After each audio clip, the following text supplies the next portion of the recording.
My daughter was dying and needed my kidney. My son-in-law told me it's your obligation, you're her mother. The doctor was about to operate on me when my 9-year-old granddaughter yelled, "Grandma, should I tell the truth about why she needs your kidney?" Before we continue, I just want to say thank you for taking the time to hear my story. If you're comfortable, let me know where you're listening from, and what time it is where you are. Now let me tell you my story. The world shrinks in a hospital room. It contracts until it's nothing more than the rhythmic beep of a machine, the sterile scent of antiseptic, and the face of the person you love most, looking small and pale against a pillow that is too white. For me, that world had shrunk to the 4th floor of Riverside Methodist Hospital in Columbus, Ohio. My name is Martha, and the small pale face belonged to my daughter Serena. She was 36, but in the harsh fluorescent lighting she looked like a fragile echo of the vibrant woman I knew. Her skin, usually a warm, deep brown that glowed with life, had a sickly ashen undertone. Her eyes, which once sparkled with mischief and laughter, were clouded with a profound weariness that had nothing to do with lack of sleep. It was the exhaustion of a body at war with itself. The doctor, a kind-faced man named Dr. Chen, with a gentle voice that couldn't quite soften the blow, stood at the foot of her bed. He held a tablet in his hands, but his gaze was fixed on me as if he knew that I was the one who needed to absorb the full weight of his words. Serena seemed to be floating somewhere else, tethered to the room only by the IV line snaking into her arm. "The tests are conclusive, Martha," Dr. Chen began, his voice low and steady. "Serena's kidneys are in complete failure. We're talking less than 10% function." The words hung in the air, thick and suffocating. Kidney failure. It sounded so final, so catastrophic. I felt my own breath catch in my throat. A physical reaction to a purely emotional wound. I reached out and took Serena's hand. It was cold, her fingers limp in mine. What does that mean?" I asked, my voice a hoarse whisper. "What do we do?" Dr. Chen swiped a finger across his tablet. "Her condition is the result of a very aggressive and unfortunately rare autoimmune disorder. Basically, her own immune system has been attacking her kidneys for some time, and the damage is now irreversible. Dialysis is an immediate necessity to clean the toxins from her blood, but it's not a long-term solution. Not for someone so young." He paused, letting the gravity of the situation settle. "Serena needs a transplant." Transplant. The word echoed in the sterile silence. It was a lifeline, a glimmer of hope in the suffocating darkness of the diagnosis. I looked from the doctor to my daughter's frail form, and a fierce primal instinct rose within me. A force as old as motherhood itself. There was no question, no hesitation. "Me," I said, my voice suddenly clear and strong. "Test me. I'll give her one of mine." My son-in-law Julian, who had been standing silently by the window, a statue of perfectly sculpted grief, finally moved. He rushed to my side, his handsome face a mask of anguish and gratitude. He was a man who always looked like he'd stepped out of a magazine, impeccably dressed, his features sharp and compelling. He was a successful financial advisor, and he carried himself with an air of unshakable confidence that I now saw was just a fragile shell. He wrapped his arms around me, his body trembling slightly. "Martha," he breathed into my ear, his voice thick with emotion. "You're a saint, a true lifesaver." Dr. Chen gave a small, sad smile. "That's a very generous offer, Martha. We'll start the compatibility tests immediately. Given you're her mother, the chances of you being a match are very high." And they were. The tests came back within days. A whirlwind of blood draws, scans and interviews. I was a perfect match.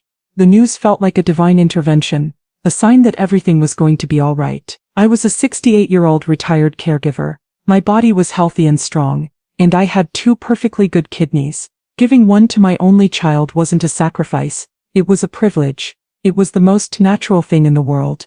When we told Serena, she wept. Not loud, hysterical sobs, but a quiet, heartbreaking stream of tears that soaked her pillow. She held my hand tightly, her grip surprisingly strong. "Mom," she whispered, her voice cracking. "You don't have to do this. You shouldn't have to." "Nonsense, baby girl," I said, stroking her hair back from her damp forehead. "There's nothing in this world I wouldn't do for you. We're going to get through this. You and me." Julian stood over us, his hand resting on my shoulder, a sentinel of our small, desperate family. He looked down at his wife, his eyes glistening. "Your mother is an angel, Serena. An absolute angel." The relief in the room was palpable. It was as if we had been given a map out of a dark and terrifying forest. The path was still going to be difficult, filled with the pain of surgery and the long road of recovery, but there was a destination now, a future where Serena was healthy, where our family was whole. But as the initial wave of hope began to recede, something else started to creep in, a subtle shift in the atmosphere that I couldn't quite name. It was in the way Julian looked at me, his gratitude hardening into something that felt more like expectation. It was in the way the conversations changed, moving from the miracle of the match to the logistics of the procedure. My role in this story was changing. I was no longer the brave volunteer. I was the solution. The days leading up to the scheduled surgery became a blur of hospital consultations and quiet, tense afternoons at Julian and Serena's home. I had moved in temporarily to help manage the house and care for my 9-year-old granddaughter, Chloe, while Serena was either at the hospital for dialysis or resting, perpetually exhausted. Their house, a beautiful 2-story colonial in a quiet suburb of Worthington, had always been a place of warmth and laughter. Now it felt like a museum, every room holding its breath, waiting for the crisis to pass.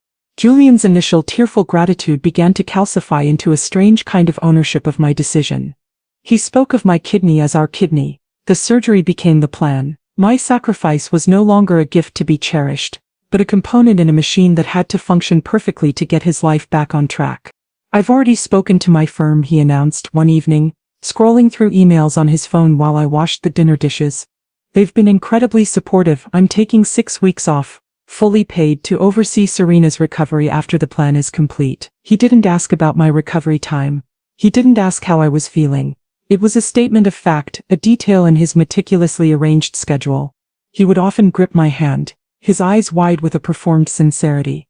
"You're a miracle, Martha," he would say, the words a constant refrain, but the phrase, once a comfort, began to feel like a label, a box he was putting me in.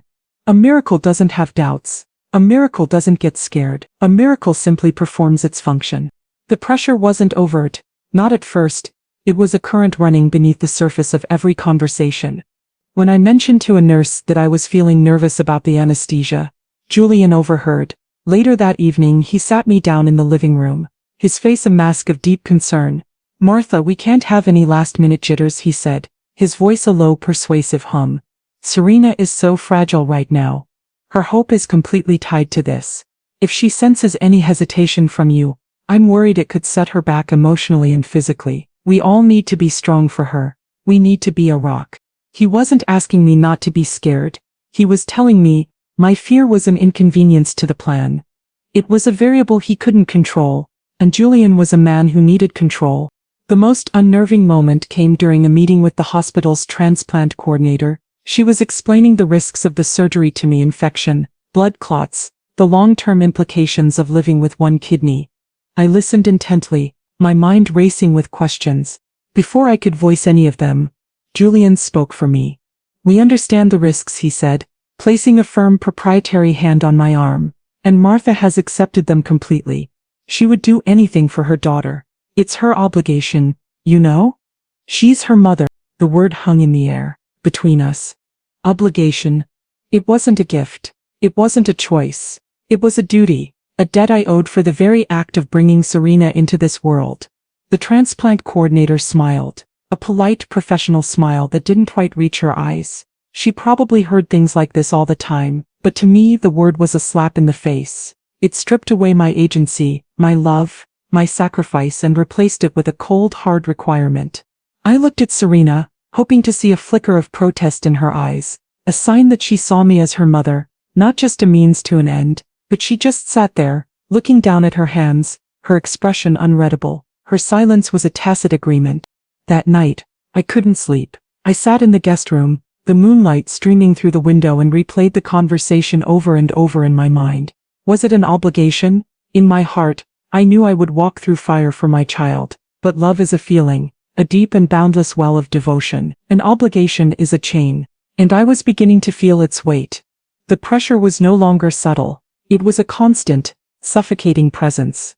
Every conversation with Julian was a gentle reminder of my role. Every sad look from Serena was a silent plea that I felt I couldn't refuse. I was on a train that was moving faster and faster, and I felt like I was no longer the one driving it. I was just a passenger, being carried toward a destination that was chosen for me, all in the name of a love that was starting to feel twisted into something I no longer recognized. A week before the surgery, I was trying to impose a sense of order on the quiet chaos of the house. Julian was at work, Chloe was at school, and Serena was asleep upstairs, the dialysis from the day before having left her completely drained. I decided to tackle the upstairs linen closet, which had become a jumble of mismatched towels and sheets. I wanted everything to be clean and organized for when they both came home to recover. It was a simple, tangible task I could control in a life that felt increasingly out of my hands. As I pulled out a stack of old towels from the very back of the deep shelf, my fingers brushed against something hard and cool. It was a glass bottle, tucked away behind a thick winter blanket, clearly placed there to be hidden. My first thought was that it was some kind of cleaning solution, but when I pulled it out, my breath caught. It was a bottle of gin. Not a cheap, plastic bottle but an expensive artisanal brand with a beautifully designed label depicting juniper branches. And it was completely empty. I stood there in the quiet hallway, the bottle cold in my hands, a knot of confusion tightening in my stomach.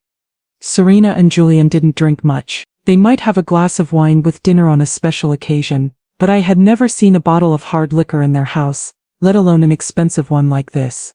They weren't gin people. When Julian came home that evening, I decided to ask him about it. I didn't want to be accusatory. I just wanted to understand. I found him in his home office, loosening his tie as he scanned his emails. I held up the bottle. "I found this in the linen closet, Julian," I said, trying to keep my voice light. "I didn't know you two were gin drinkers." He glanced up from his computer, his eyes flicking to the bottle and then back to my face.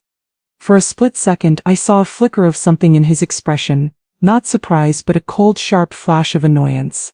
It was gone as quickly as it appeared, replaced by a smooth, practiced smile. He chuckled, leaning back in his leather chair. "Oh, that thing," he said with a dismissive wave of his hand. "That's from a party we had last year. Some client brought it as a gift. Can you believe we forgot all about it? Just goes to show how much we drink around here." He turned back to his computer, the conversation clearly over in his mind, but his explanation felt wrong. It was too quick, too polished. An old bottle from a party wouldn't be carefully hidden behind blankets in a linen closet. It would be in the recycling bin or gathering dust on a bar cart. The way he'd said it with that easy, dismissive air felt less like an explanation and more like a carefully constructed lie. I stood there for a moment, the empty bottle feeling heavy in my hand. Why lie about something so trivial? It made no sense. I put the bottle in the recycling bin in the kitchen, but the image of it, and the slickness of Julian's answer stayed with me. It was a small thing, a tiny tear in the fabric of the story I was being told, but I couldn't stop worrying at it with my mind. That night, as I was tucking Chloe into bed, she was unusually quiet. She was a bright, bubbly child, but the stress of her mother's illness had cast a shadow over her usual sunny disposition. I stroked her hair, trying to coax a smile out of her. "What's on your mind, sweet pea?" I asked gently. She looked up at me, her big brown eyes filled with a worry that was too heavy for a 9-year-old to carry. "Is Mommy going to be okay after the sleepy medicine at the hospital?" she asked, her voice small. "Of course she is, baby," I reassured her. "The doctors and I are going to make her all better." She seemed to relax a little, cuddling into her pillow. Then just as I was about to turn off her lamp, she murmured, almost to herself, "I hope she doesn't get dizzy anymore. I don't like it when she falls." My hand froze on the light switch. "When does Mommy get dizzy and fall?" "Chloe?" I asked, trying to keep my voice calm, trying not to let the alarm I felt seep into my tone. She frowned, thinking, "Sometimes, when she drinks the smelly water from the pretty bottle, it makes the floor all wobbly for her." The blood drained from my face. The smelly water, the pretty bottle. The image of the artisanal gin bottle flashed in my mind. Stark and damning. The hidden bottle. Julian's quick lie. It all clicked into place, forming a picture so ugly and terrifying that I could barely breathe. It wasn't a rare autoimmune disease. It was something else. Something they were hiding. And in that moment, standing in the soft glow of my granddaughter's bedside lamp, I realized that my sacrifice might not be for a tragic illness, but for a terrible secret. The first red flag wasn't just a flag, it was a fire alarm, and it was screaming in my soul. The phrase "wobbly floor" became a terrifying refrain in my mind, echoing in the quiet moments of the day. It was a child's simple description of a complex and horrifying reality I was only just beginning to grasp. Chloe's words had unlocked a door in my mind, and now I couldn't stop peering through the crack at the darkness on the other side. I knew I had to talk to her again, but gently. I couldn't let her know the magnitude of what she had revealed. Nor could I let Julian or Serena suspect I was digging for information. The next afternoon, I set up a small tea party for Chloe and her dolls on the back porch. It was a sunny late autumn day, and I hoped the cheerful, normal activity would make her feel safe enough to talk. As we poured imaginary tea into tiny plastic cups, I steered the conversation carefully.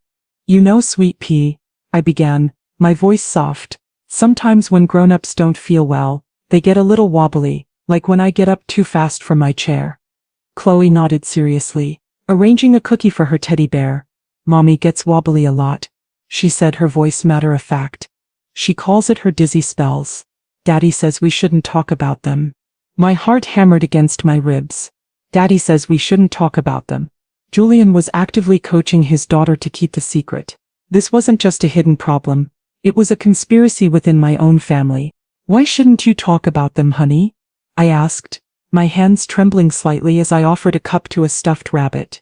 "He says it makes Mommy sad," Chloe whispered, her eyes wide and earnest. "And we don't want to make Mommy sad. He says it's our secret to help her get better."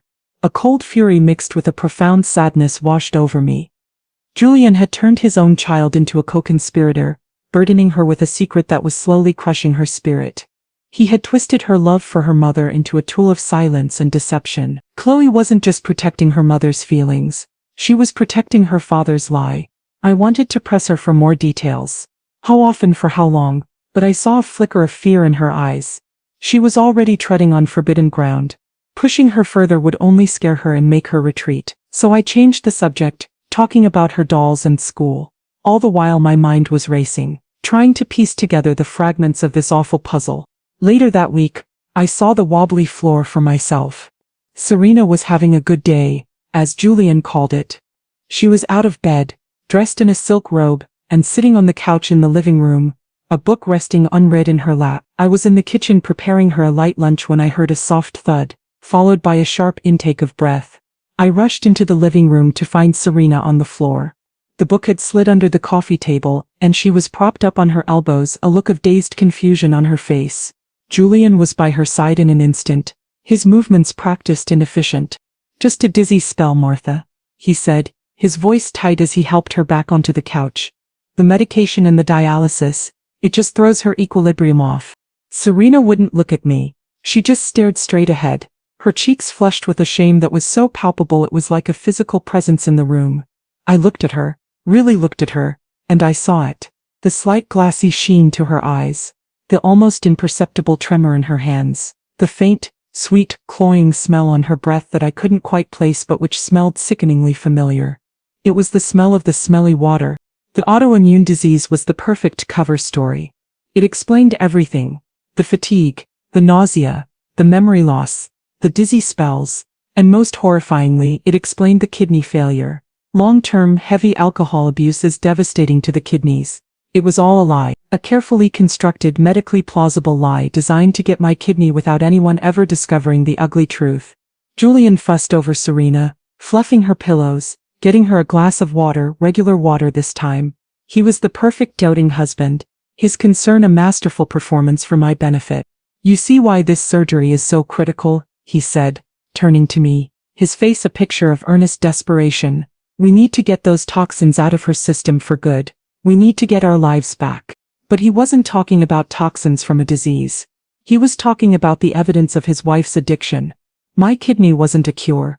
It was a cover-up. It was a way to erase the past and present Julian with a clean slate, a healthy wife, and a life free from the consequences of their shared secret. And I was the price. My body, my health was the cost of their deception. Chloe's words weren't just worrying. They were a Rosetta Stone translating the lies into a truth more terrible than I could have ever imagined. The walls of the house felt like they were closing in on me. Every corner seemed to hold a secret. Every quiet moment was filled with the deafening roar of my suspicions. Julian and Serena moved through their days with a practiced choreography of illness and care, a performance so seamless that I started to doubt my own sanity. Was I imagining it all? Was I so desperate to find another reason for my daughter's suffering that I was inventing a monstrous lie? The proof I needed came, as it so often does, when I wasn't looking for it. It was a Tuesday afternoon, gray and drizzling outside. Serena was at dialysis, and Chloe was at a friend's house for a play date. I was tidying up the living room, trying to create a small island of calm in the emotional storm of the house. Julian was in his home office, supposedly on a conference call. The door was slightly ajar, and as I walked past on my way to the kitchen, his voice low and sharp sliced through the quiet of the house. He wasn't on a conference call. The tone was too personal, too intense. Curiosity, or perhaps a deeper instinct for self-preservation, made me pause in the hallway. Just out of sight. "No, you're not listening to me," Julian said. His voice laced with an impatience I had never heard him use before. It was the voice of a man used to getting his way, a voice stripped of all its charming artifice. "The policy is ironclad. I've read every single line of the fine print myself." But my heart began to beat a slow, heavy drum against my ribs. Policy. He was talking about insurance. "It's a premier life and critical illness policy," he continued, the words crisp and cold. "The payout for a critical illness diagnosis like end-stage renal failure is substantial. But the key is that it pays out fully upon a successful transplant. That's the trigger, the transplant." I leaned my head against the cool, dry wall of the hallway, my breath catching in my throat. This wasn't a conversation about medical coverage. This was about money, a lot of money. "What about lifestyle clauses?" he said, anticipating the question from the person on the other end of the line. "Don't worry, I've already thought of that. There are no lifestyle clauses they can point to. The official diagnosis is clean. It's a rare autoimmune disorder. It's a tragedy. There's no ambiguity, no room for them to investigate or deny the claim based on pre-existing behaviors. The official diagnosis is clean." The phrase hit me like a physical blow. He wasn't just hiding the truth from me, he was hiding it from an insurance company. The lie wasn't just about shame, it was about profit. The autoimmune disease wasn't just a cover story. It was a meticulously chosen, financially lucrative narrative. He was silent for a moment, listening, then he laughed. A short, humorless bark that sent a shiver down my spine. "Of course, I'm sure. The mother is a perfect match, a real godsend. The surgery is scheduled for next week. Everything is proceeding according to plan." The call ended. I heard the soft click of his phone being placed on the desk. I scrambled back into the living room, my heart pounding, my mind reeling. I picked up a feather duster, my hands shaking so badly that it looked like a frantic, quivering bird. Julian emerged from his office a few minutes later, his charming smile back in place. He saw me dusting a bookshelf, my movements jerky and unnatural. "Martha, you're a saint," he said, the familiar words now sounding grotesque and mocking. "Always keeping busy. I don't know what we'd do without you." I couldn't speak. I just nodded, my throat tight with a mixture of fear and rage. The transplant wasn't just a cover-up. It was a payday. Julian wasn't just an enabler of his wife's addiction. He was a predator poised to cash in on a tragedy he had helped orchestrate. And my kidney, my body, my health, that was just the key he needed to unlock the vault. The conversation had stripped away the last vestiges of my doubt. This was no longer just a family secret. It was a calculated, cold-blooded fraud. And I wasn't just the donor. I was an unwitting accomplice, the central cog in a machine designed to profit from my daughter's self-destruction and my own love. The ominous talk I had overheard wasn't just a red flag. It was a confession, and I was the only one who had heard it. The knowledge of the insurance policy festered inside me like a poison. It recontextualized everything. Every concerned look from Julian, every tear from Serena, every mention of the plan. It was all tainted with the corrosive acid of greed. I felt utterly alone, trapped in a house of lies with people I was supposed to trust implicitly. I needed to talk to someone, to see if the world outside these four walls was as sane as I remembered it to be. I needed an anchor. My mind immediately went to Laura. Laura had been Serena's best friend since they were awkward teenagers navigating high school together. They had been inseparable for years, their bond forged in late-night talks, shared secrets, and unwavering support. If anyone knew the real Serena, the Serena who existed before Julian and the secret illness, it was Laura. I hadn't spoken to her in months, a casualty of the insular world of sickness that had enveloped our family. I found her number in my old address book and dialed, my heart pounding with a nervous energy. She answered on the second ring, her voice warm and familiar. "Martha, It's so good to hear from you. How are you? How is Serena? I've been so worried. Her genuine concern was a balm to my raw nerves. I gave her the official story, the autoimmune disease, the kidney failure, the upcoming transplant. I told her I was the donor. There was a moment of stunned silence on the other end of the line, followed by a gasp. Oh, Martha! That's incredible of you. But my God, I had no idea it was that serious. An autoimmune disease? I don't understand. She always seemed so healthy. It came on very suddenly. I lied, the words tasting like ash in my mouth. We're all still in shock. Laura was quiet for a long moment. When she spoke again, her voice was different. It was hesitant, laced with a careful sort of worry. Martha, can I ask you something? And please don't be offended. It's just, we've all been so worried. Serena just stopped talking to all of us. About a year ago, it was like she just fell off the face of the earth. A year ago, that was a timeline, a starting point for the deception. She stopped returning calls. She backed out of our book club. She missed my daughter's birthday party. It wasn't like her at all, Laura continued, her words tumbling out now that the dam had broken. We all tried to reach out, but we never got past Julian. He always had an excuse. She was tired. She had a migraine. She was busy with a project. Her voice dropped to a near whisper. A few of us thought, well, we were worried Julian was keeping her away from us. He can be very charming, but he's also very controlling. He never seemed to like her having a life outside of him. After a while, we just gave up. It felt like we were hitting a brick wall. Laura's words confirmed a suspicion that had been growing in the back of my mind.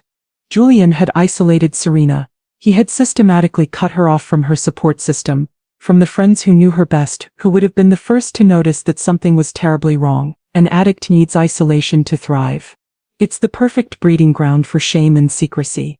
Julian hadn't just enabled his wife's addiction, he had curated the perfect environment for it, cutting away anyone who might have tried to intervene. I'm so sorry, Laura, I said, my voice thick with an emotion I couldn't quite name. It was a mixture of grief for my daughter's lost friendships and a burning anger at Julian's calculated cruelty. She's been unwell for a while. It's been hard for her to keep in touch with people. I understand, Laura said, though I could hear the doubt in her voice. Please, Martha, tell her we love her, and tell her we're all thinking of her. If there's anything at all that you or she needs, please don't hesitate to call. We said our goodbyes and I hung up the phone, my hand trembling. The conversation had been more validating than I could have imagined. I wasn't crazy. The changes in Serena were real. Her friends had seen them too. They had seen the beginning of her disappearance and they had correctly identified the gatekeeper, Julian. He wasn't just hiding a secret, he was a jailer. He had locked my daughter in a prison of addiction and isolation, and her illness was the bars of the cell. And I wasn't just the donor, I was the key to locking the door permanently, to ensuring that the life he had so carefully constructed would continue, uninterrupted and unquestioned. The concern from Serena's oldest friend was the final piece of proof I needed. The problem wasn't just the drinking, it was the man who kept pouring the drinks. The hospital became our second home, a place of hushed whispers, chemical smells and a constant low-grade anxiety. Serena's pre-transplant appointments were endless. A gauntlet of specialists who poked, prodded, and asked questions that she answered in a soft, rehearsed monotone. Julian was always there, a constant presence by her side, holding her hand, speaking for her when she seemed too tired, his performance as the devoted husband flawless. During one of these appointments, we found ourselves with a rare hour to kill between a nephrology consultation and a blood draw. We were sitting in a small, sterile waiting area. Julian had stepped away to take a business call, leaving Serena and me alone for the first time in what felt like weeks. The silence between us was heavy and awkward. I desperately wanted to break through it, to find a crack in the wall she had built around herself. I wanted to see my daughter again, not the pale, distant stranger who wore her face. I decided to try and reach for a shared memory, a time before the illness, before Julian, before the secrets, a time when it was just the two of us. You know, I began, my voice softer than I intended. This place reminds me a little of that time we got lost on our way to Cedar Point. Remember that? You were about Chloe's age. A genuine smile touched my lips as the memory surfaced, clear and bright. We had taken a wrong turn and ended up in that tiny little town with the giant statue of a black squirrel. You were so convinced it was a sign of good luck. We ended up eating at that little diner where they served breakfast all day, and you had a giant stack of chocolate chip pancakes for dinner. I looked at her, expecting to see a flicker of recognition, a shared smile. It was one of our favorite family stories, a testament to turning a frustrating mistake into a joyful adventure. But Serena just stared back at me, her eyes completely blank. There was no light in them, no spark of memory. It was like looking into two empty windows. I don't remember that, Mom, she said, her voice flat and devoid of emotion. The words, so simple and so final, hit me with the force of a physical blow. How could she not remember? It was a core memory, a piece of the tapestry of our lives together. Before I could respond, Julian reappeared, his phone back in his pocket, his charming smile firmly in place. He had caught the tail end of our conversation, and he immediately moved to smooth over the awkward moment. "It's the toxins in her blood, Martha," he said, his voice dripping with a practiced sympathy as he sat down and took Serena's hand.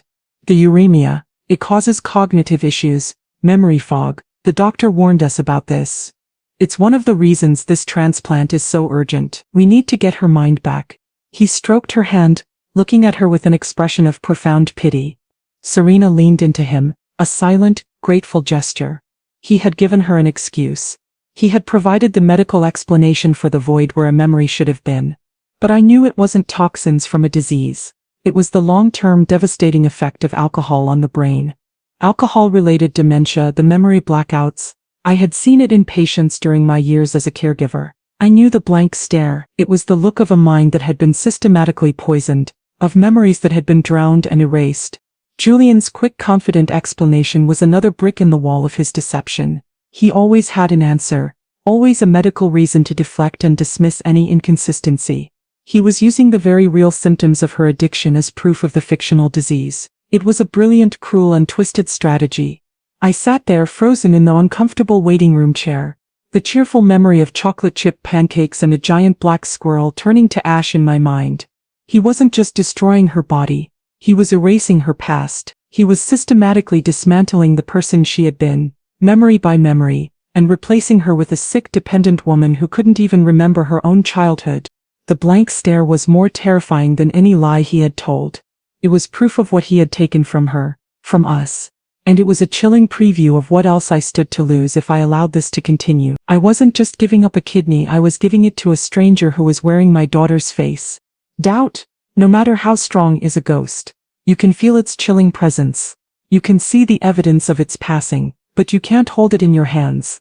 My mind was filled with these ghosts. Chloe's words, the insurance call, Laura's concern, Serena's blank stare. I knew with a deep and chilling certainty that I was being lied to, but I had no tangible proof. I had nothing I could hold up to the light and say, "Look, here it is. The lie is real." That changed on a cold, windswept Saturday, just 4 days before the scheduled surgery. Julian and Serena had gone to a final pre-op appointment, a long session that would take most of the afternoon. Chloe was at a sleepover with a friend from school. I had the house to myself for the first time in weeks. The silence was a welcome relief, but it was also heavy with unspoken truths. I decided to do something practical, to ground myself in a physical task. The garage was a mess, and I knew Julian wanted to have it cleared out before Serena came home, to make space for any medical equipment she might need. As I was moving some old boxes of holiday decorations, I was searching for a heating pad I remembered storing out there, thinking Serena might need it for her back pain. In the back corner of the garage, tucked behind a lawnmower and an old set of golf clubs, were 3 large blue recycling bins. They were overflowing. Julian was usually so meticulous about putting them out on the curb every Thursday, but I realized he hadn't done it for the past few weeks. I figured with all the stress, it had simply slipped his mind. I decided to consolidate the contents to make them easier to move. I reached into the first bin, expecting to feel the familiar crush of junk mail, plastic jugs, and cardboard. Instead, my fingers met a wall of cold, hard glass. Curious, I began to pull things out. The top layer was a carefully arranged screen of old newspapers and Amazon boxes. But beneath that screen was the truth. It was a cascade of empty bottles. Not 1 or 2, dozens. There were wine bottles, their dark green glass gleaming dully in the dim light. There were vodka fifths, their labels stark and clinical. There were smaller flask-sized bottles of whiskey, and there at the very bottom was another one of the beautiful artisanal gin bottles, identical to the one I had found in the linen closet. My breath hitched in my chest. I felt a wave of nausea wash over me. I stepped back from the bin as if it were a venomous snake. The sheer volume was staggering. This wasn't the work of a social drinker. This was the work of someone with a serious life-threatening addiction. I moved to the second bin. It was the same story. A top layer of normal recycling, and then a hidden cache of empty liquor bottles. The third bin was the same. It was a graveyard of lost evenings, of secrets, of self-destruction. This was where the wobbly floor came from. This was the source of the blank stares, the lost memories, the ruined kidneys. Julian hadn't forgotten to take out the recycling. He had been deliberately hiding it, letting the bins fill up in the garage where he thought no one would look, waiting for a chance to dispose of the evidence without me seeing it. I stood there in the cold, dusty garage, surrounded by the undeniable, unmistakable proof of the lie. The ghosts were gone, replaced by a cold, hard, physical reality. I could feel the weight of the glass. I could smell the faint, sour dregs of alcohol. I could see the sheer scale of the deception. I sank down onto an old paint-splattered stool, my legs suddenly too weak to support me. The air in the garage was thick with the smell of gasoline and sawdust, but all I could smell was the stale odor of lies. There was no more room for doubt. There was no more questioning my own sanity. The truth was right here, in these bins, a silent testament to the disease they were trying so hard to hide. The proof didn't bring relief. It brought a new, sharper kind of terror. Knowing the truth and proving it were two very different things. I was now the sole keeper of a secret that had the power to destroy everything, and I was 4 days away from being wheeled into an operating room to become the final living piece of the cover-up. The sight of those bottles wasn't just proof, it was a call to action, and I had no idea what to do next. Armed with the horrifying tangible proof from the garage, I knew I couldn't remain silent. The image of those dozens of empty bottles was seared into my mind. I had to try one last time to reach my daughter. I couldn't confront Julian. He was the architect of the lie, a man who had already shown me the menace beneath his charming facade. But Serena, she was my child. Somewhere, beneath the layers of shame, fear, and addiction, my daughter had to be there. I had to believe she was. I waited until the next evening. Julian was working late, a convenient excuse that I now understood could mean anything. Chloe was in her room, listening to an audiobook. Serena was resting in her bed, the curtains drawn against the fading afternoon light. The house was quiet, still. I took a deep breath, my heart a frantic bird against my ribs, and walked into her room. I perched on the edge of her bed, my movements gentle, trying not to startle her. Her eyes fluttered open, cloudy and unfocused. "Hey baby girl," I whispered, stroking her hand. It felt frail and bird-like in mine. "Can we talk for a minute?" She nodded. A small, tired gesture. I decided not to mention the bottles. Accusing her would only make her retreat further behind the wall Julian had built. I had to approach her with love, with concern, hoping to find a crack in her defenses. "Honey," I began, my voice trembling slightly despite my resolve. "I'm worried about you, and not just because of the diagnosis. I feel like there's something else going on. Something you're not telling me that's making you sick." I looked into her eyes, pleading with her, trying to send a silent message from my heart to hers. "You can tell me. I'm your mother. I will love you no matter what." For a fleeting second I saw a flicker of something in her expression. A shadow of the daughter I knew. Her lower lip trembled and her eyes filled with a raw, desperate pain. The mask was slipping. She was there. But then, as quickly as it appeared, the moment was gone. The mask slammed back into place, her expression hardening into one of wounded betrayal. She pulled her hand away from mine. "How can you ask me that now?" she whispered, her voice a low, accusatory hiss. "You see me like this, I'm dying, and you think I'm hiding something from you? After everything I'm going through, you're going to come in here and accuse me of what?" Her voice rose, gaining a strength I hadn't heard from her in months. It was the strength of pure, desperate self-preservation. "I have a disease, Mom. A horrible random disease that is destroying my body. And you, my own mother, are making it about something else? Making it my fault?" Tears streamed down her face. But they weren't the tears of a daughter reaching for her mother. They were the tears of a cornered animal, lashing out in fear. She was turning my concern into an attack, twisting my love into a weapon to be used against me. It was a masterful, cruel deflection, and I had the sickening feeling that it was a tactic Julian had taught her well. "No, Serena, that's not what I meant," I stammered, my carefully planned gentle approach shattering into a million pieces. I love you and I want to make sure we're doing everything we can to make you well." "You want to make me well?" she sobbed, pulling the covers up to her chin, creating a barrier between us. "Then give me your kidney and stop asking questions. Stop trying to make this harder than it already is. If you don't trust me, if you don't believe me, then maybe you shouldn't go through with it." It was a brilliant, devastating checkmate. She was daring me to call her bluff, knowing full well that my love for her, my fear of her dying, would never allow me to back out. She was using my own heart as leverage against me. I sat there stunned into silence, my chest aching with a grief so profound it felt like a physical wound. The daughter I was trying to reach was gone, buried too deep under the weight of the lie. The person in the bed wasn't Serena. It was a puppet, and Julian was pulling the strings. My confrontation hadn't just failed, it had backfired spectacularly. I had shown my hand, and in doing so I had given them a warning. I had proven myself to be a threat to their secret, and I knew with a certainty that chilled me to the bone, that Julian would not let that stand. I had tried to appeal to my daughter's heart. Now I would have to face her husband's wrath. I retreated from Serena's room, my heart in pieces. The failed confrontation left me feeling raw and exposed. I knew I had made a tactical error, and I didn't have to wait long to feel the consequences. I was in the kitchen staring blindly into the refrigerator, when I felt a presence behind me. I turned to find Julian standing in the doorway, his arms crossed over his chest. The charming smile, the concerned expression, the entire facade of the loving husband was gone. His face was a cold, hard mask of controlled fury. His eyes, usually so warm and engaging, were like chips of ice. "We need to talk," he said, his voice a low, quiet growl that was more menacing than any shout. He didn't wait for my reply. He brushed past me and walked down the hall toward the back of the house. I followed him, my feet feeling like lead, a knot of dread tightening in my stomach. He led me to the narrow hallway that connected the kitchen to the garage, a small enclosed space with no windows and no escape. He stopped and turned to face me, effectively blocking my exit. "You went into Serena's room and you upset her," he began, his voice still dangerously quiet. "You accused her of lying. You questioned her illness. After everything she is going through, you added to her suffering. What in God's name were you thinking?"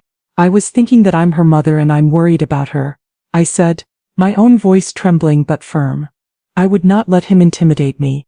He took a step closer, invading my personal space, forcing me to tilt my head back to look at him. The scent of his expensive cologne was cloying, suffocating. "Your job right now is not to be worried," he hissed, his voice dropping even lower. "Your job is to be supportive. Your job is to be the donor. You will not go into her room and fill her head with your paranoid fantasies. You will not risk this. Her emotional state is critical to the success of the transplant. Are we clear?"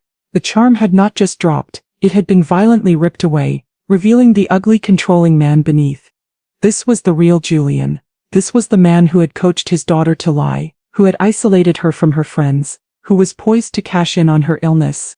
"She is not well, Julian," I said, standing my ground, "and I don't believe it's an autoimmune disease."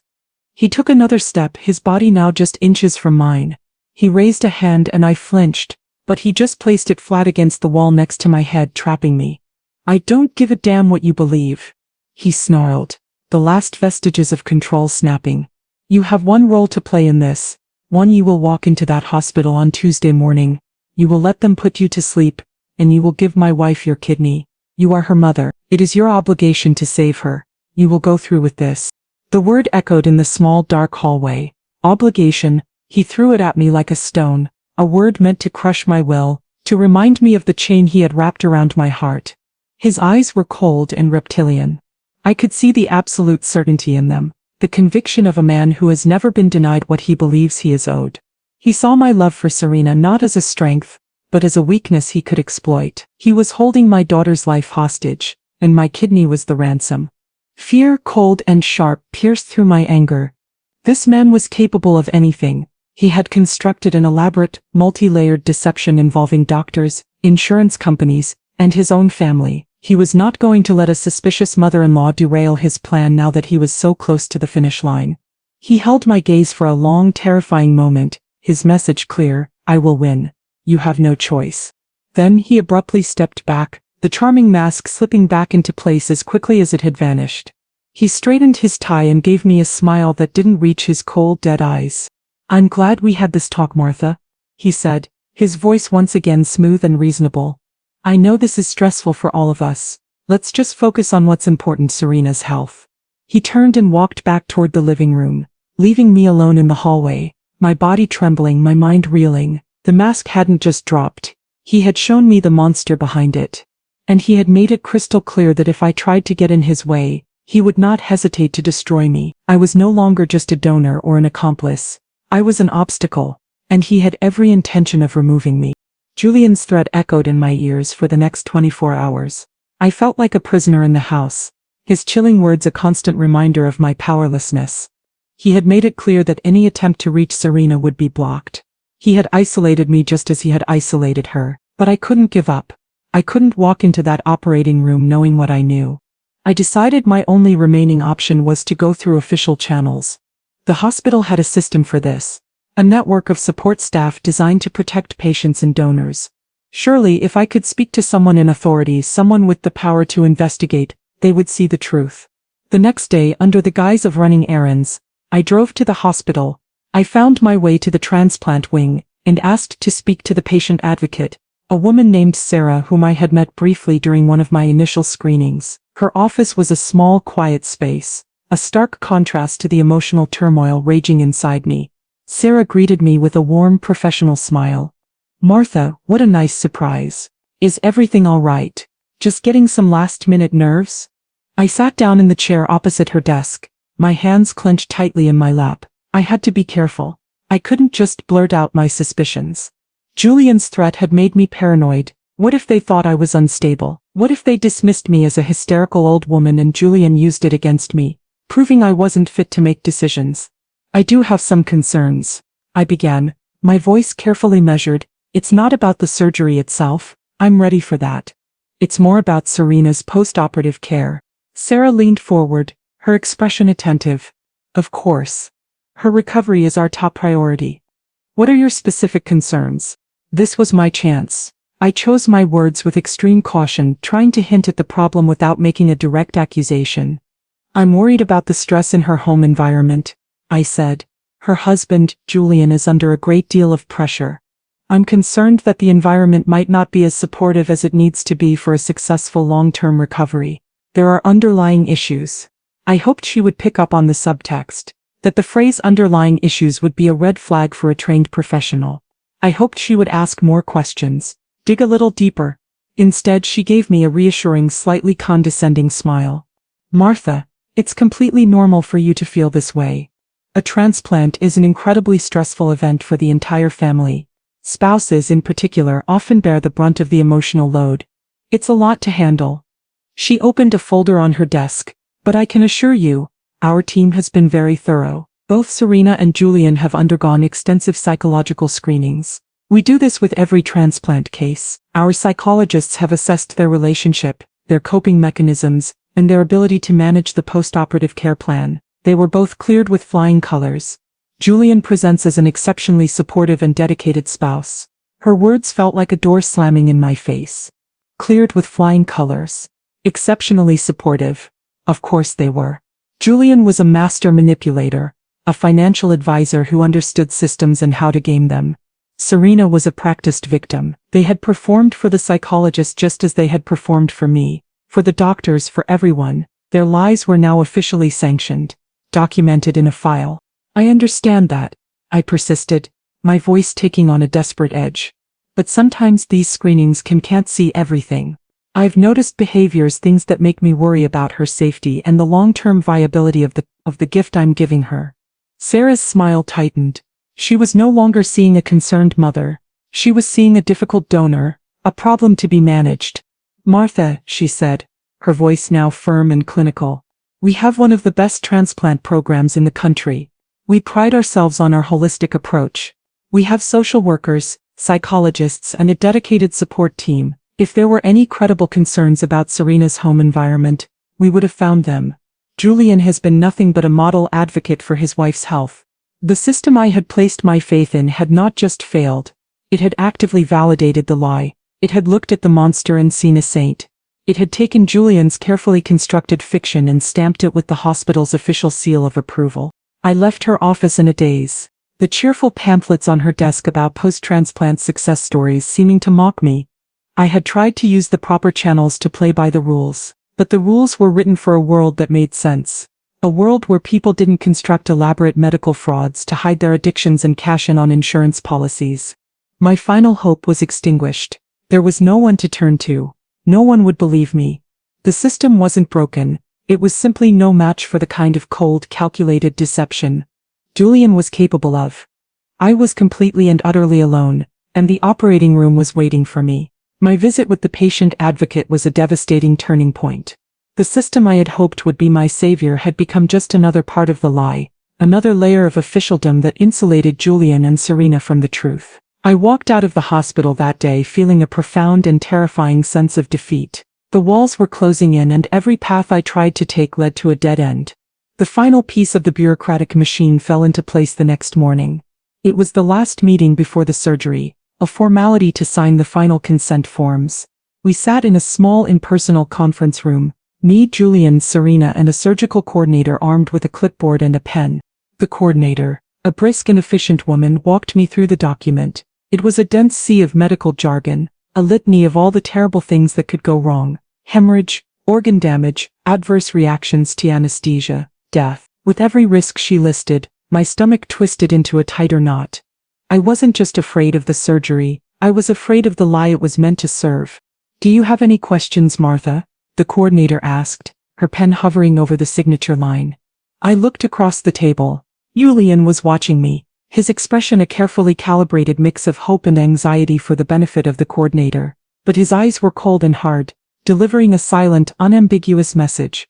"Sign it." Serena sat beside him, looking down at her lap, a portrait of frail innocence.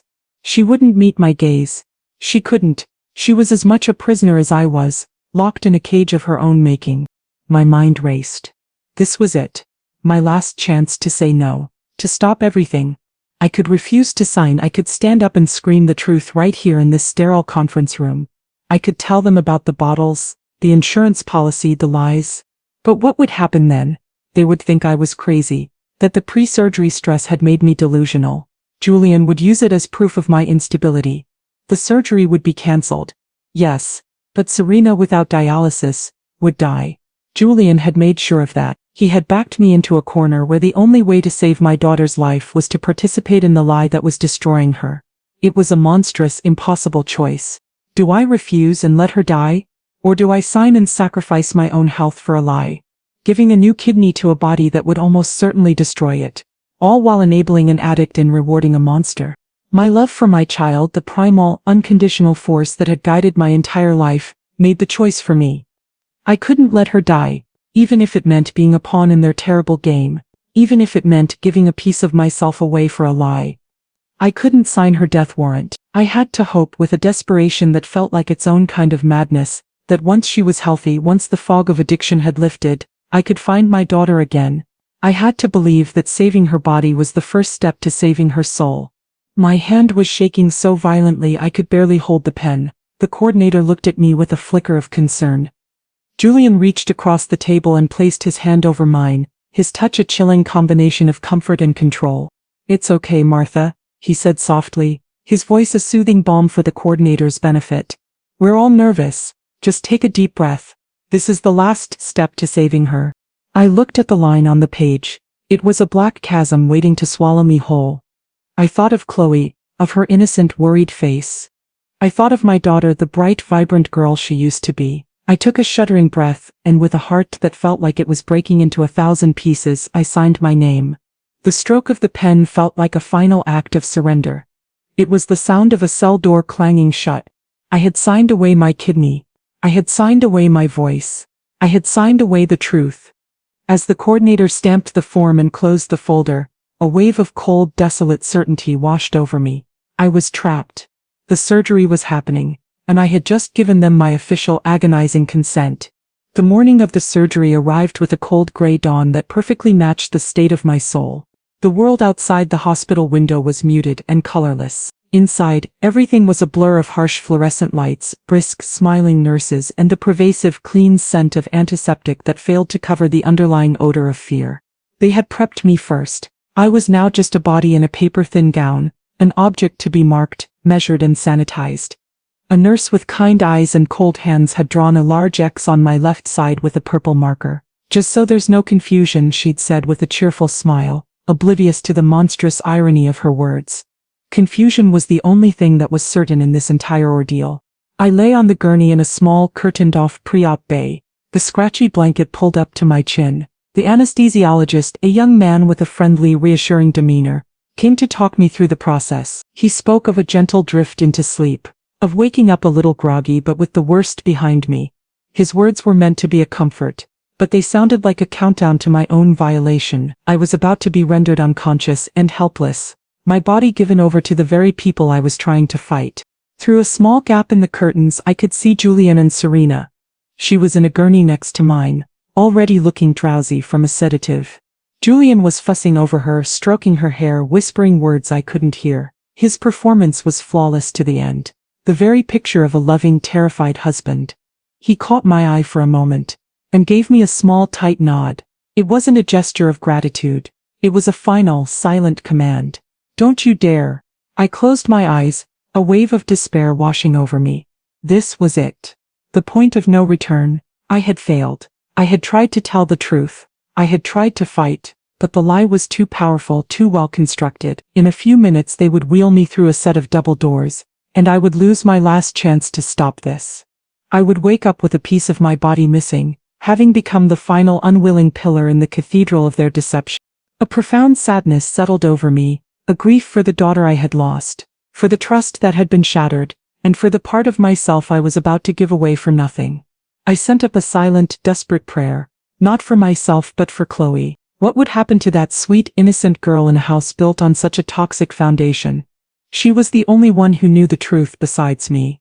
The weight of that knowledge on her small shoulders was a burden I couldn't bear to imagine. Through the small, square window in the swinging door that led to the operating suites, I saw a flash of movement. It was Chloe. She was standing in the hallway with a hospital volunteer who was trying to entertain her with a coloring book. But Chloe wasn't coloring. She was staring at the door to my pre-op bay, her small face pale and pinched, her eyes wide with a terror that mirrored my own.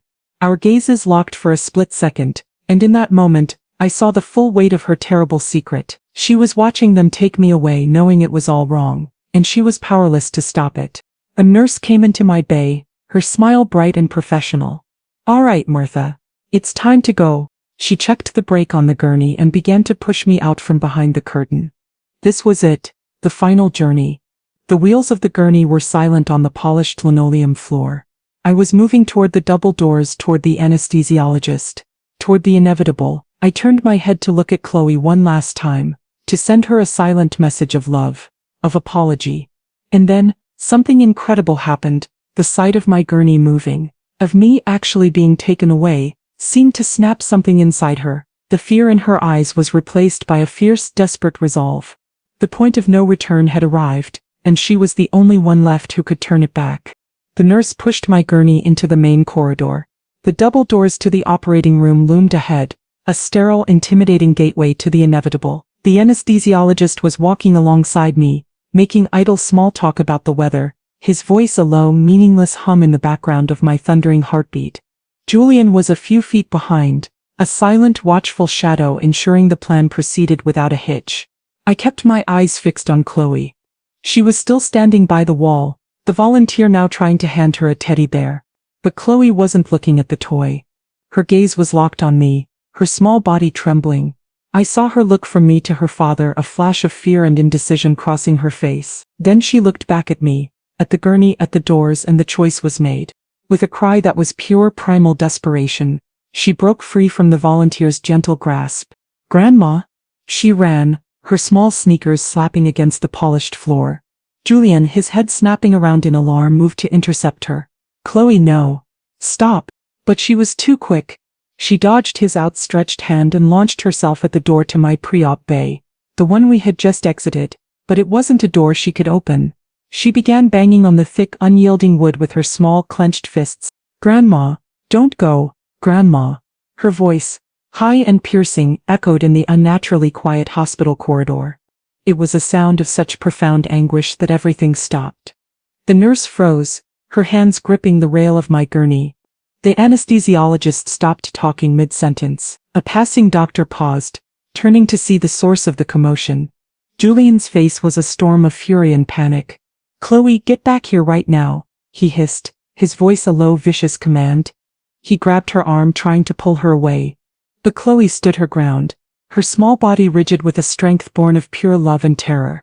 She twisted in his grip, her face red and streaked with tears, and she screamed the words that would bring the entire house of lies crashing down around them.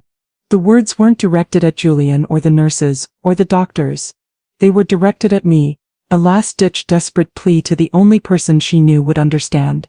"Grandma, should I tell the truth about why she needs your kidney?" Her cry rang out, sharp and clear as a bell, slicing through the sterile air of the hospital. It was a question, but it was also a confession. It was an accusation. It was a declaration of war against the lie. The world stopped. For a full 10 seconds the only sound was Chloe's ragged, sobbing breaths. The nurse stared, her mouth agape. The anesthesiologist looked from Chloe to me, his friendly demeanor replaced by a sharp professional concern. The passing doctor took a step forward, his expression now one of intense focus. "And Julian." Julian froze. The color drained from his face, leaving his handsome features looking like a wax mask. In his eyes, I saw pure, unadulterated panic. He had controlled everything: his wife, his mother-in-law, the doctors, the insurance company. But he hadn't controlled his own child. He had overlooked the one person in his carefully constructed world who still had a conscience. The spell was broken. The lie, which had seemed so powerful and impenetrable just moments before, was suddenly fragile, as thin and brittle as glass. And my 9-year-old granddaughter, with one desperate shouted question, had just thrown the stone that would shatter it into a million pieces. In the stunned, ringing silence that followed Chloe's cry, a surgeon who had been about to enter the operating room paused, his hand on the door. He had heard everything. He looked from Chloe's tear-streaked face to Julian's ashen one, and then his gaze settled on me, lying helpless on the gurney. His eyes were sharp and intelligent. He understood immediately that this was not a simple case of a child's tantrum. He calmly held the operating room door open with his foot and said, in a voice that carried an unquestionable authority, "Someone want to tell me what's going on here." That was all it took. The dam of Chloe's fear and guilt burst. She wrenched her arm free from Julian's slackened grip and ran to my gurney, burying her face in the thin hospital blanket. Her small body was racked with sobs. "It's the sad juice, Grandma," she cried, her words muffled but audible to everyone in the now crowded hallway. "It's Mommy's sad juice. She drinks it all the time from the pretty bottles, and Daddy hides them in the garage." Julian took a step forward, his mouth opening and closing like a fish, but no words came out. He was completely exposed, his web of lies shredded by the simple, unvarnished truth of a child. Chloe's confession poured out in a torrent of pent-up misery. She falls down, and the floor gets wobbly, and Daddy gets angry when she doesn't drink it. He says it's our secret, but it's a bad secret. He told me not to tell, but I don't want them to hurt you, Grandma. I don't want them to take your kidney for the sad juice. Every word was a nail in the coffin of Julian's deception. The surgeon's face hardened. He looked at the anesthesiologist and gave a sharp, almost imperceptible shake of his head. The message was clear: we are not proceeding. He then looked directly at Julian, his voice cold and precise. "Sir, I think you need to come with me, and I'm canceling this procedure, immediately and indefinitely, pending a full review." Julian's carefully constructed world shattered in that instant. The color rushed back into his face in a tide of red-hot fury and humiliation. He shot me a look of pure, unadulterated hatred, the look of a cornered predator. Then, without a word, he turned and stalked down the hallway, disappearing around a corner. He didn't run, he just walked away, abandoning his sick wife, his traumatized child, and the wreckage of his life. The aftermath was a blur of quiet efficiency. The nurse wheeled my gurney back into the pre-op bay. Another nurse came to comfort Chloe, wrapping her in a warm blanket and speaking to her in a soft, soothing voice. The surgeon knelt beside me, his expression now one of deep compassion. "You're safe now, Martha," he said. "Nothing is going to happen to you. We're going to take care of everything." And they did. The hospital, once a tool of Julian's deception, became a fortress for my protection. A social worker was called. An investigation was launched. Security was notified. When they went to Serena's pre-op bay, they found her not just sedated but intoxicated. A blood alcohol test confirmed it. Julian, in his desperate final act of control, had smuggled alcohol into the hospital for her, ensuring she would be too confused and compliant to contradict him. The truth unraveled with astonishing speed. The diagnosis of the rare autoimmune disease was exposed as a fraud. The hospital administration, furious at having been so thoroughly deceived, began its own internal review. The insurance company was notified. The system that had failed me so spectacularly now mobilized with a fearsome and swift efficiency to correct its mistake. I was taken to a private room, far away from the surgical wing. Chloe stayed with me, finally falling into an exhausted sleep in a chair beside my bed, her small hand clutching mine. As I lay there listening to the steady, quiet beep of the machines, I felt a profound sense of release. The fight was over. The truth was out. It was a terrible, ugly truth, but it was the truth nonetheless, and it had set me free. My granddaughter, in her moment of desperate courage, had saved not just my kidney but my life. The weeks and months that followed the cancelled surgery were a painful, necessary reconstruction. Julian, true to his cowardly nature, disappeared. We learned from a detective that he had cleared out his bank accounts and likely fled the state.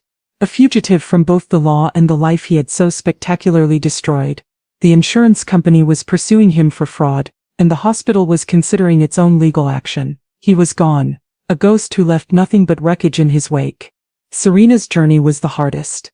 The hospital initiated a painful, medically supervised detox. In the harsh light of sobriety, stripped of Julian's influence and her own self-deception, she finally had to confront the woman she had become. It was a brutal, agonizing process. For the first few weeks she refused to see me. The shame was too great, a wall between us that felt insurmountable. But I didn't give up. I went to the hospital every single day.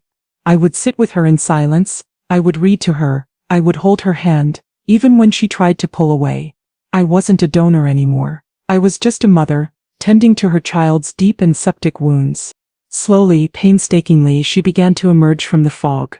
After her discharge, she entered a long-term residential treatment facility, a quiet, restorative place in the Ohio countryside. The first time I visited her there, she finally looked me in the eye. "Mom," she said, her voice hoarse with unshed tears. "I am so sorry for everything." "I know, baby girl," I said, my own tears falling freely. "I know. Our relationship is not what it was. The old easy trust has been replaced by something more fragile, more deliberate. We are rebuilding it piece by painful piece, in the sterile, honest environment of family therapy sessions. For the first time in years, there are no secrets between us. Our conversations are raw and difficult, but they are real. We are getting to know each other again. Chloe is the hero of our story, and the quiet heart of our new beginning. She lives with me now, her laughter slowly returning to fill the empty spaces in my home. She is in therapy herself, learning to process the trauma of her parents' secrets. But she is resilient, a strong, beautiful little girl, who found the courage to speak the truth when no one else could. She saved us all. Today, after a particularly tough family session at Serena's facility, Chloe and I walked out into the bright afternoon sun. The air was crisp and clean. She slipped her small hand into mine, her grip firm and sure. "Are you and Mommy going to be okay, Grandma?" she asked, her voice small but hopeful. I looked down at her, at this incredible child who had faced down a monster and won. I squeezed her hand. "Yes, sweet pea," I said, a genuine smile reaching my lips for the first time in a long time. The road ahead is long, but we are finally on the right path." We walked toward the car, our shadows stretching out long behind us. The pain was still there, a dull ache in my heart where a deep wound was slowly beginning to heal. But for the first time it was overshadowed by something else, a quiet, resilient hope. We had lost so much, but we had found the truth, and in the truth, we had found a new beginning, a chance to build